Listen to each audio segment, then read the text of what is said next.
今天为大家做一个花椒蒸梨，这是一个民间治疗咳嗽的经验方。梨一个削皮去腥，加入3块冰糖，20粒花椒。花椒量可根据咳嗽的症状加减。配方的原理是：花椒温肺止咳，梨清肺化痰，冰糖润肺止咳。3样配合对于治疗慢性咽喉炎、咽喉过敏、风寒感冒、咳嗽等疗效非常显著。如果痰多，也可以适量加一些陈皮。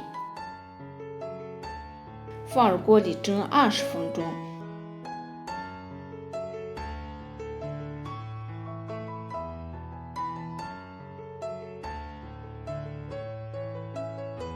连梨带汤一起喝完，一天可以吃2到3次。